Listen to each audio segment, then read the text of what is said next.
They invited me to their opening party and expected me to smile. Didn't go, I let them celebrate without me while I finished the paperwork that would quietly take everything they'd stolen and return it to where it belonged. 2 years ago, I started making tables. Not the kind you buy at big box stores. I built objects that wanted to be used. Walnut slabs that fit laps, joints that didn't creak, finishes that caught the light just right. I taught myself woodworking evenings after my 9 to 5. Weekends became client pickups and shop time. I posted a few photos. People started asking. A bar owner in my neighborhood wanted a custom top. A boutique wanted a display table. Word spread, slow and steady. I met Anna at a craft fair. She said the right things. She loved material, she loved craft, she loved honest work. She bought a side table and told 2 friends. She cleared an old storefront with me and we made the place work. She worked the social posts and I built the pieces. We became a small brand. I leased a larger space, took on an apprentice, hired a part-time bookkeeper. I kept the books frugal. We took small loans and reinvested. I fought with suppliers and slept on plywood floors when deadlines stacked. Anna handled clients, marketing, and galleries. I focused on craft. Our business name, Oak and Thread, caught on. We started showing at design markets. An interior designer from the city hired us. A local magazine did a spread. We grew the way small businesses do, by doing one good job after another. We developed a line of chairs that folded into nests, a dining table whose legs unscrewed for transport, a coffee table with a secret compartment. Anna pushed the product images to influencers and galleries. They delivered reach. Then the week before our first major wholesale shipment, Anna left. Not politely. Not with a note on the counter. She packed her phone, took the Instagram login, and walked. 2 days later, she posted a photo of herself holding a glass at a new showroom opening. The showroom bore our old logo with a different font.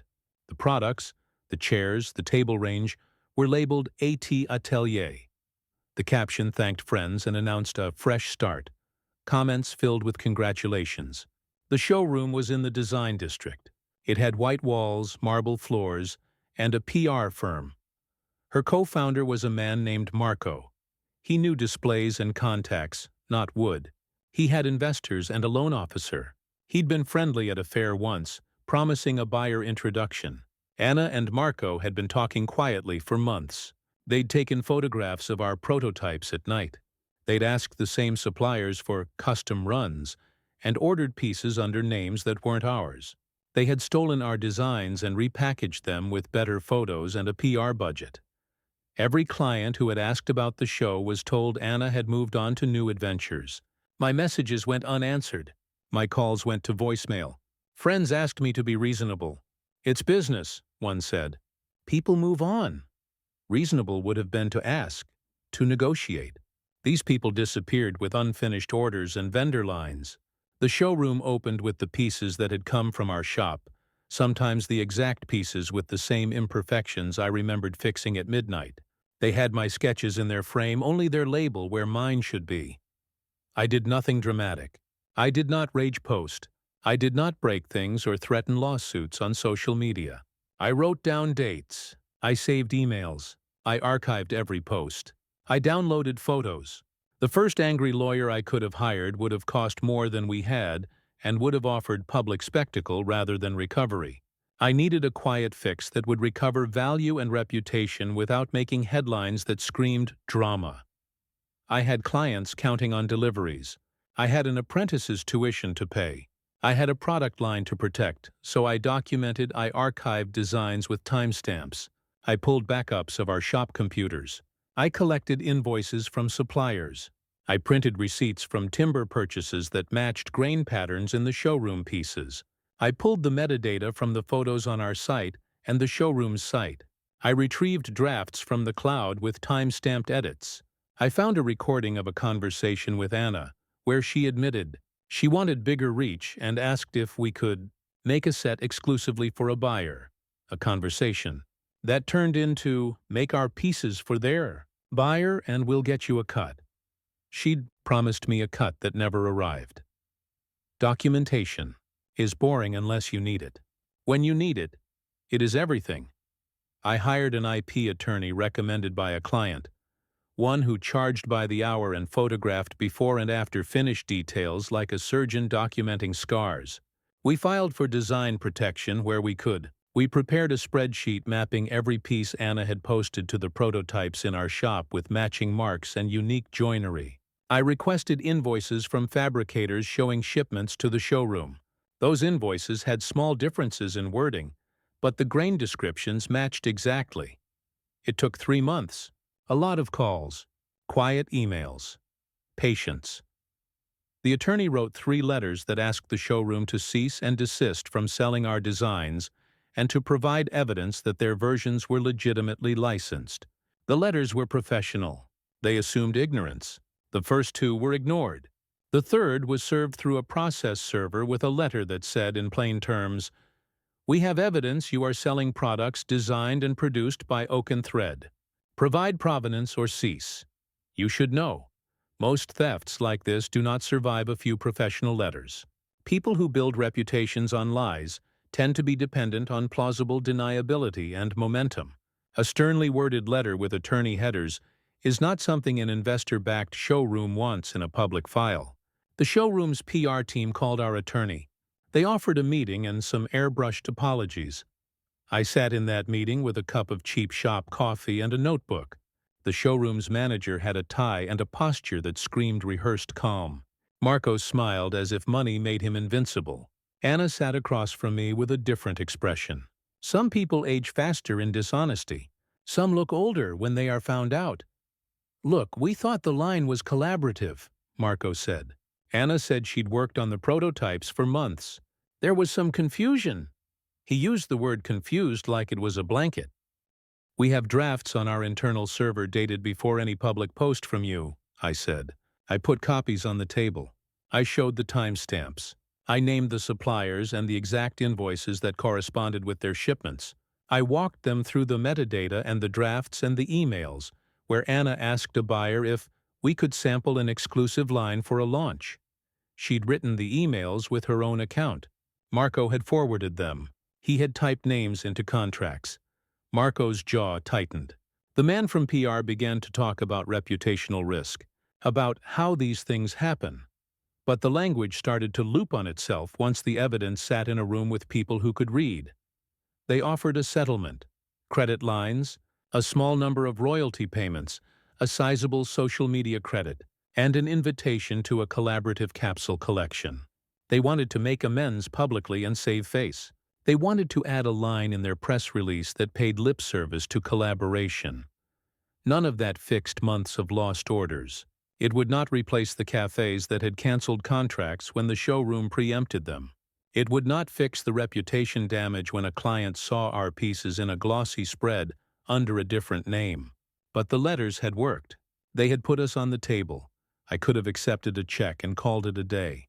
I did not. I had a plan that used the same weapon Anna and Marco trusted. Perception. The showroom's PR team depended on curated images and influencer signals. A wholesale customer would choose them because the photos were glossy, and the press made them look current. I needed to cut that signal without screaming theft. I wanted the truth to sit everywhere quietly until it made their story impossible. First, I reclaimed our digital presence. I updated Oak and Thread's website with a professional gallery and a note describing our design philosophy. I uploaded behind-the-scenes photos showing milling, dovetails, and our workshop. I included a timeline that showed each piece's development from sketch to prototype, each photo tagged and dated. I wrote concise blurbs about the materials and the suppliers with invoices available on request. That last line was subtle but important. It said, "Ask us. We are transparent." Second, I contacted clients quietly and directly. I wrote short emails with attachments, purchase orders, photos of pieces in our shop with matching grain tags, and short statements saying we had been trying to resolve a misattribution with another brand and would prefer to continue a relationship. Many clients responded with concern. Many stopped ordering from the showroom. Some came back to us. One boutique in the city canceled an order with the showroom and asked for a bespoke set from us. Word moved in small, careful circles. Third, the legal path.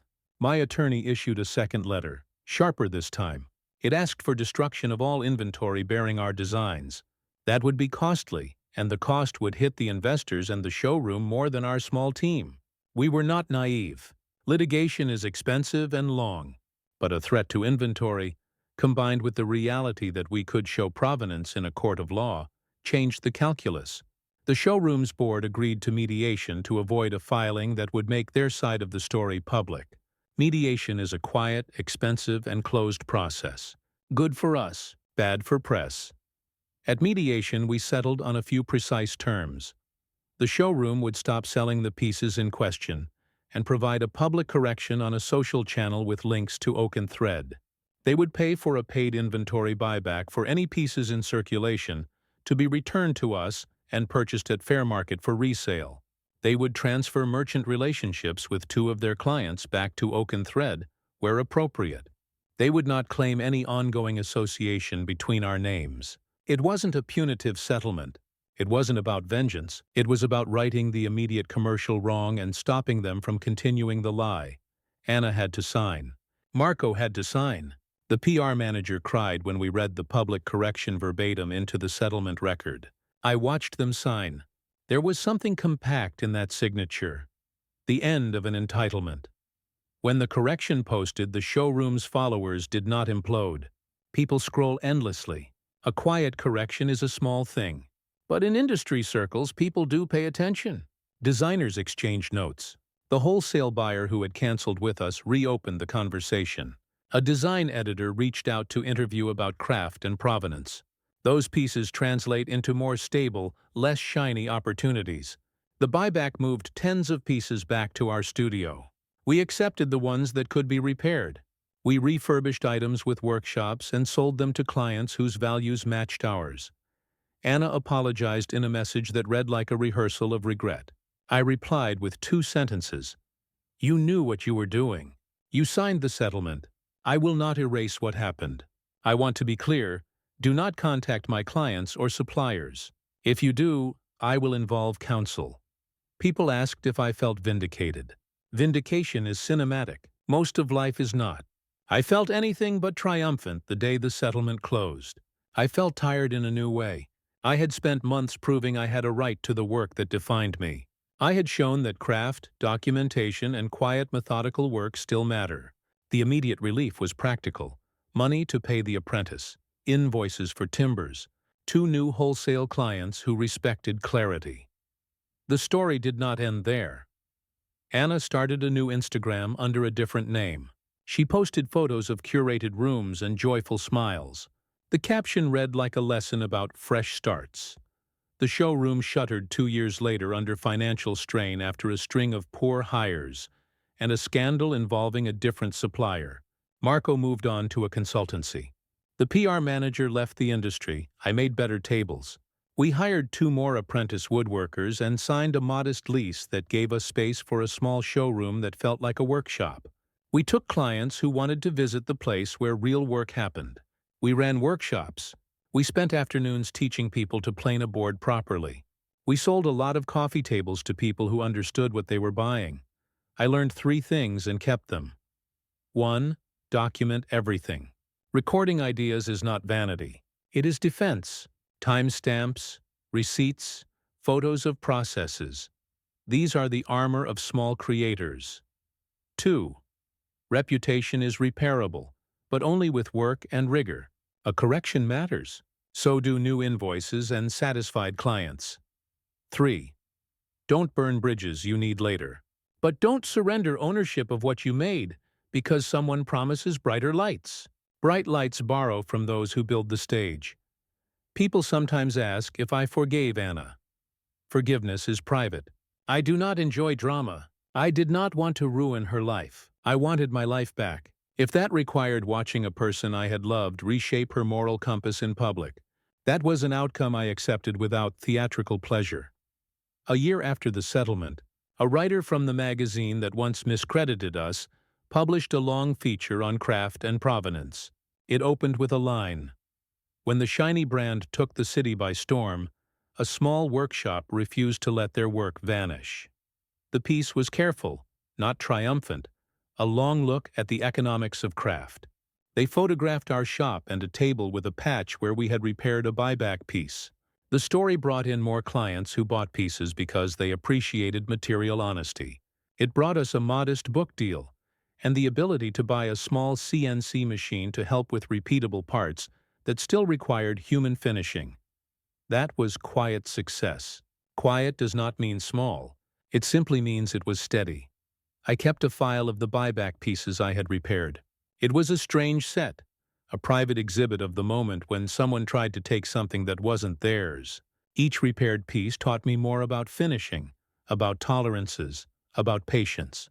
My apprentice, Anna's former helper who had believed in the craft more than the glamour, became a partner in the technical work. He had stayed when I shorted payroll to keep the shop afloat. Loyalty like that changes how you make decisions. Some nights I pass the old showroom on my way home. The window is boarded. Sometimes I think of Anna with an edited life online of smiling friends and telling quotes. Sometimes I think of Marco teaching someone else how to pitch glossy lies to investors. That isn't what matters. What matters is that I kept building. I kept making things people could use for years. I learned to build contracts early. I learned to separate my name from a logo clinging to a PR-friendly font. I learned to make documentation routine and built a system that would protect us next time some opportunist thought a prototype was a free sample. People like dramatic revenge stories. They want fireworks. They want a cliffside showdown. My story is not a cliffside. It's a series of papers and invoices and professionalism and the slow recovery of trust. It looks dull in a tweet. It is devastating to thieves. There is a temptation to tell the story as a moral play. Thief gets caught, owner gets justice, end. Life does not tidy like that. People move through choices, and some of those choices are permanent. I am a craftsman who sat for months with boring documents and invoices, and let the legal process and quiet reputation do what spectacle could not. I did not need to be louder than the truth. 2 years after the settlement, we launched a small collection with a collaborator who insisted on one clause. No white-glove PR stunts. Make everything traceable. We printed provenance tags explaining the wood species, the date it was milled, and a phone number for clients to call the shop directly. The tags were small and looked humble. They were a direct message to our industry. They worked. When people ask me how to survive a theft like ours, I tell them what I did not want to hear when it started. Stop yelling online. Start printing receipts. Start photographing everything. Start being boring about documentation.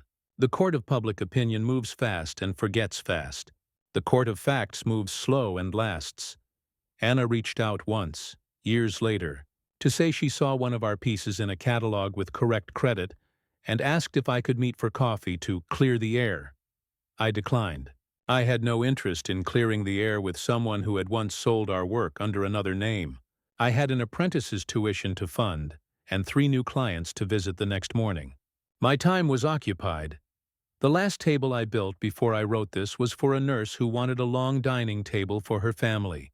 She sat in the shop while I sanded and told me stories about the beds she made for veterans in hospice. She cried when she saw the finished piece. It's honest, she said. That's the word for it. I thought of the buyback pieces, the mediation room, the silent back and forth of legal letters.